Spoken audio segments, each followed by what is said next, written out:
ఉస్మానియా ఆసుపత్రి నిర్మాణంపై అధికారులతో సీఎం రేవంత్ రెడ్డి సమీక్ష. స్నేహ టీవీ క్యాలెండర్ను ఆవిష్కరించిన మంత్రి Ponguleti. SC ST sub plan అమలు బాధ్యత తీసుకుంటున్నానన్న బట్టి. 1,00,000 మంది కర్రలు నిరసన ర్యాలీని నిర్వహిస్తున్నామన్న మాల సంఘాల JAC.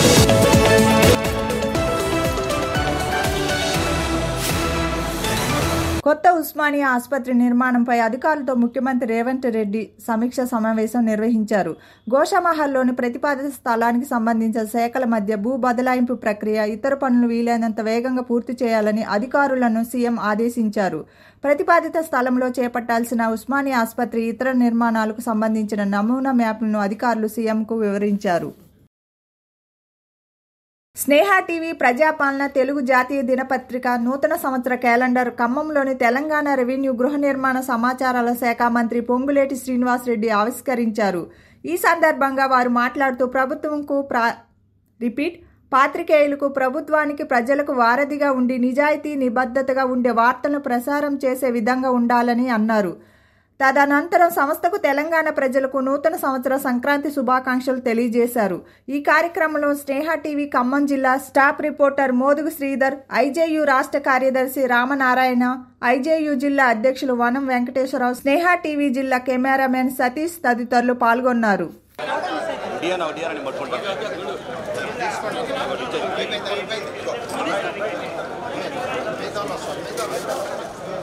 SC ST sub plan అమలు బాధ్యత సంపూర్ణంగా తీసుకుంటానని డిప్యూటీ సీఎం బట్టి విక్రమార్క అన్నారు. ఆదివాసీ గిరిజన ప్రజాప్రతినిధుల శిక్షణా శిబిరం ముగింపు సమావేశం సందర్భంగా ఆయన మాట్లాడుతూ టీఆర్ఎస్ పాలనలో హక్కులు మాట్లాడే స్వేచ్ఛను ప్రజలు కోల్పోయారు అన్నారు.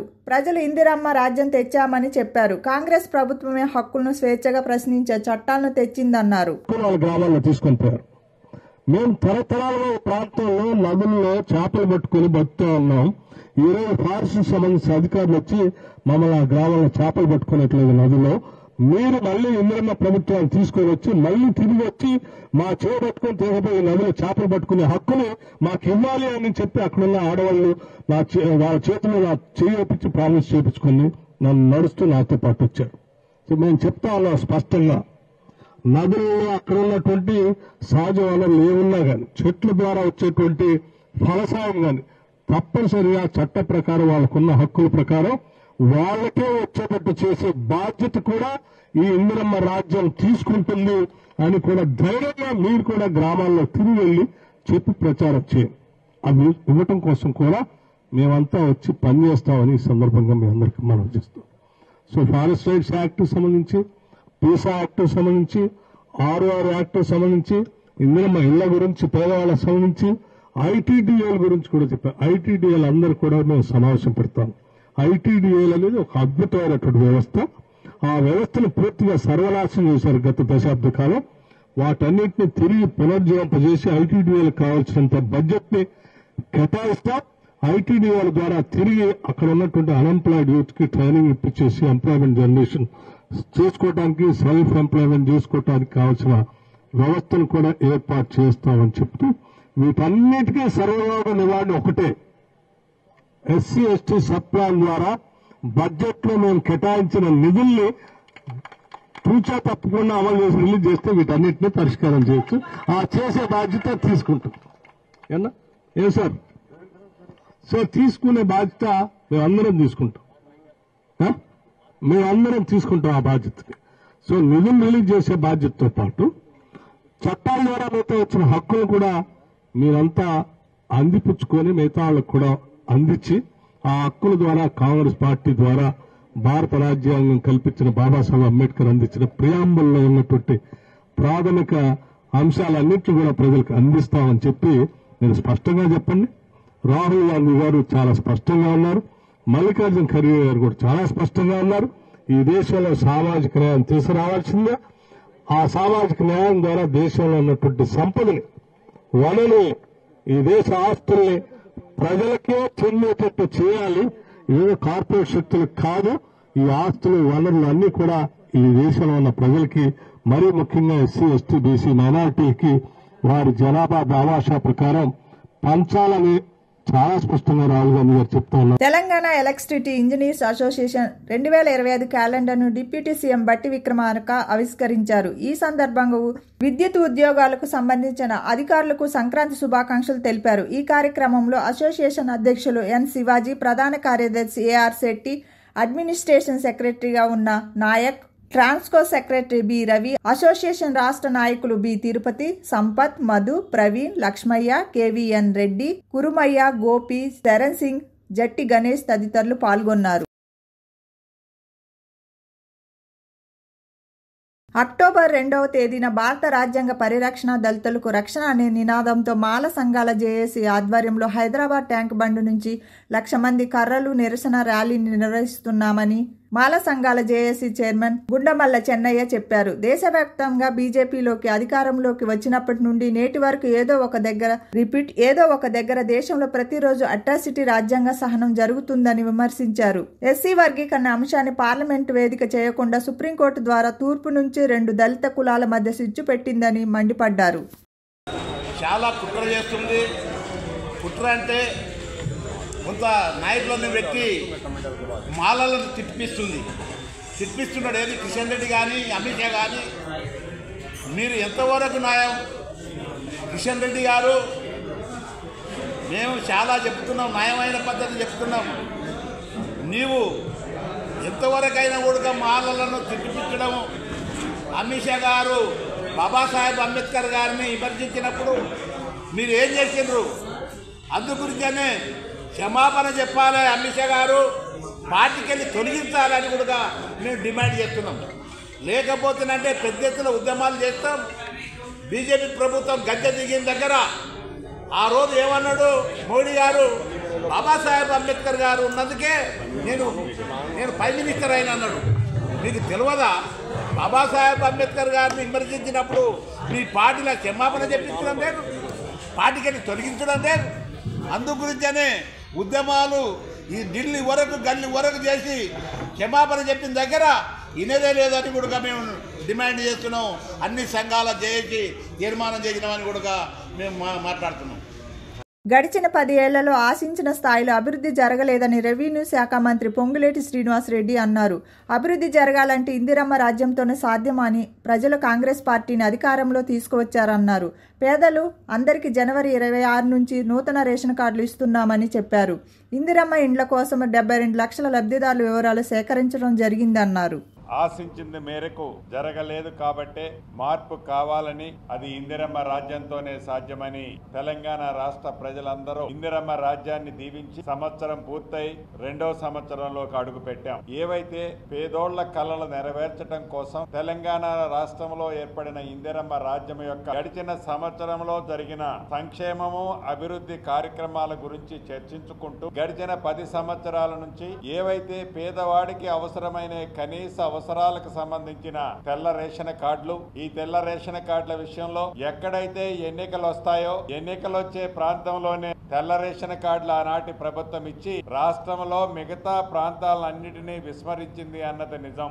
ఆనాటి ప్రభుత్వం ఇప్పుడు నిజంగా అర్హులైన పేదవాళ్ళందరికీ ఆనాటి ప్రభుత్వం ఏదైతే నియమ నిబంధనలు పెట్టిందో ఆ నియమ నిబంధనలను ఎక్కడనా తగ్గకుండా పేదవాళ్ళందరికీ, అర్హులైన వాళ్ళందరికీ ఎన్ని లక్షల కొత్త కార్డులైనా ఈ ప్రభుత్వము ఇవ్వాలి అని, అది కూడా జనవరి 26వ తారీఖు నుంచే ఇవ్వాలని నిన్న కలెక్టర్ల సమావేశంలో గౌరవ ముఖ్యమంత్రి గారు ఆదేశాలు ఇవ్వటం జరిగింది. వాటికి సంబంధించిన విషయం గురించి, రైతు భరోసాకు సంబంధించిన విషయంలో ఆనాడు రైతు బంధు పేరుతో మొదటిసారి ప్రతి సంవత్సరము ఎకరానికి 8,000 రూపాయలు ఆనాటి ప్రభుత్వం ఇచ్చింది. ఎన్నికల ముందు ఎకరానికి సంవత్సరానికి 2 పంటలకి 10,000 రూపాయలు ఇచ్చింది ఆనాటి ప్రభుత్వం.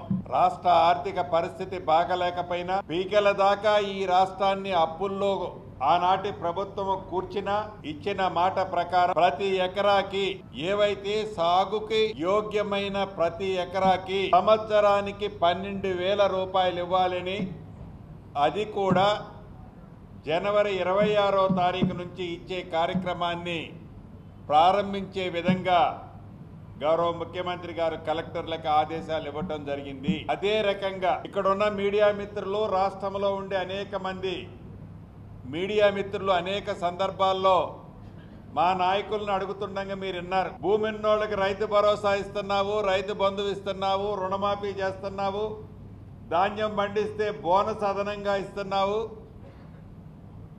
మరి భూమి లేని నిరుపేదల పరిస్థితి ఏందన్నా అని అనేక సందర్భాల్లో అడగటం జరిగింది. దాన్ని దృష్టిలో పెట్టుకొని ఇందిరమ్మ ప్రభుత్వం అంటేనే పేదోడు ప్రభుత్వం కాబట్టి, బడుగు బలహీన దళిత గిరిజన ప్రభుత్వం కాబట్టి భూమి లేని నిరుపేద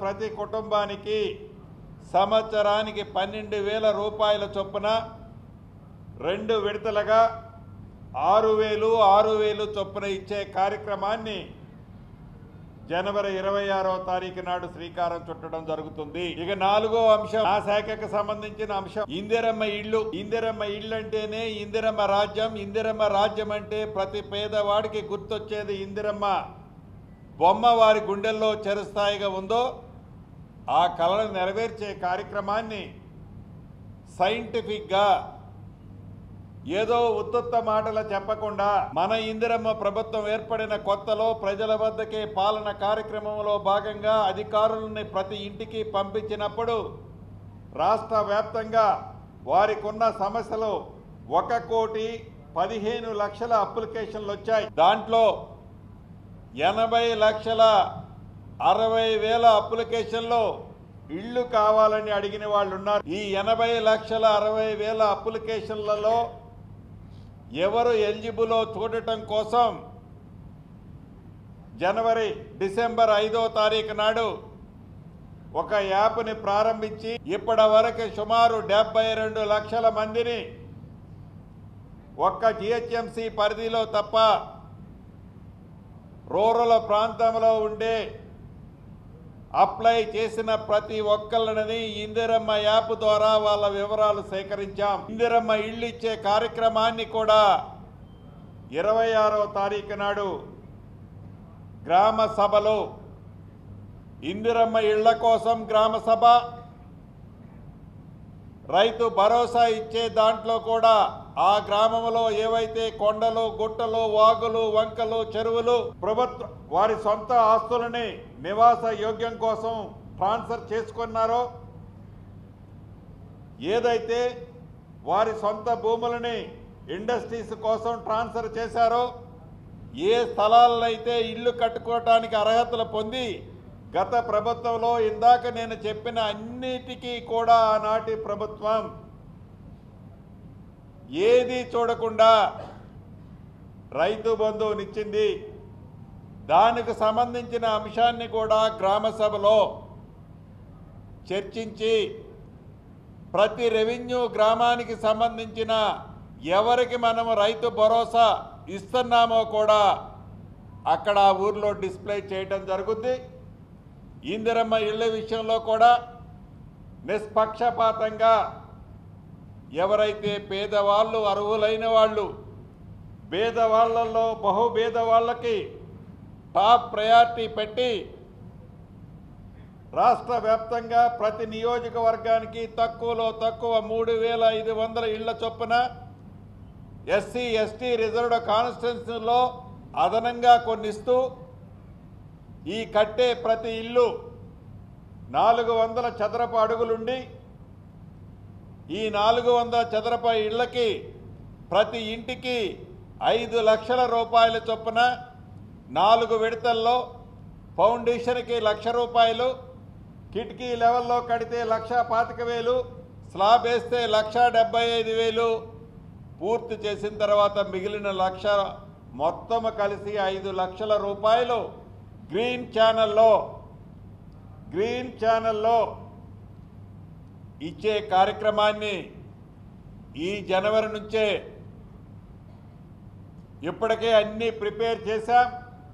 ఈ జనవరి నుంచి లబ్ధిదారులను కూడా అనౌన్స్ చేయటం జరుగుతుంది. ఈ మోడల్ హౌస్కి సంబంధించి ఏ ఇందిరమ్మ ఇళ్ళు కట్టాలని నిర్ణయించుకున్నామో ప్రతి మండలంలో ఇప్పటికే చాలా వరకు మోడల్ హౌస్ కట్టడం స్టార్ట్ అయింది. నా సొంత నియోజకవర్గం పాలేరు నియోజకవర్గంలోని కూసుమండి మండలంలో కంప్లీట్ కూడా చేశాం. అది ఎల్లుండు ఓపెన్ కూడా చేసుకోబోతున్నాం. ఈ మోడల్ హౌస్ యొక్క ఉద్దేశం పేదవాళ్ళకి ఏవైతే మనం 5 లక్షల రూపాయలు ఇస్తున్నామో ఆ ఇచ్చిన 5 లక్షల రూపాయలు ఎలా సద్వినియోగం చేసుకొని అద్భుతమైన ఇల్లు కట్టొచ్చో, ఈ 5 లక్షల రూపాయల్లోనే ఎలా సరిపెట్టుకొని కట్టొచ్చో ఆ మోడల్ హౌస్ చూసే విధంగా ఆ మోడల్ హౌస్ని నిర్మించాం. అదే రకంగా ఇందాక చెప్పినట్లు భూములున్న వాళ్ళకైతే ఇస్తున్నారన్నా, రైతు భరోసా ఇస్తున్నారు. మరి భూములు లేని వాళ్ళకి ఏంటి అన్నప్పుడు భూమి లేని నిరుపేద ప్రతి కుటుంబానికి 12,000 రూపాయల చొప్పున 2 విడతలకు ఇచ్చే కార్యక్రమంతో పాటు రైతు భరోసా, ఇందిరమ్మ ఇళ్ళు, తెల్ల రేషన్ కార్డులు, ఇవి అన్నీ గ్రామ సభల్లో ఒకేసారి చర్చించి వీటిని ఫైనల్ చేసే కార్యక్రమం ఈ నెల 26 అంటే జనవరి 26వ తారీఖు నాడు నిర్ణయించడం జరిగింది. ఈ జనవరి 26కి ఒక ప్రత్యేకత ఉంది.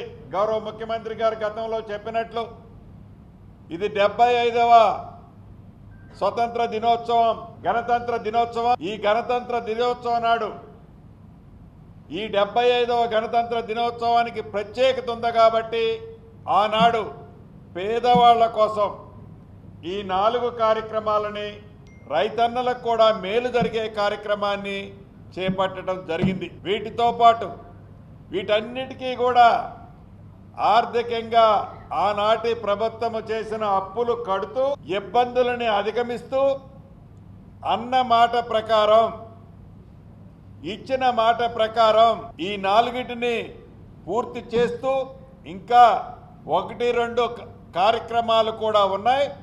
భవిష్యత్తులో వాటిని కూడా ఒక్క మాట కూడా తప్పకుండా పూర్తి చేసే కార్యక్రమాన్ని ఇందిరమ్మ ప్రభుత్వంలో చేపడుతున్నాము అని యావత్ తెలంగాణ ప్రజలకి మీ ద్వారా మనస్ఫూర్తిగా తెలియజేసుకుంటూ మరొక్కసారి రాష్ట్ర ప్రజలందరికీ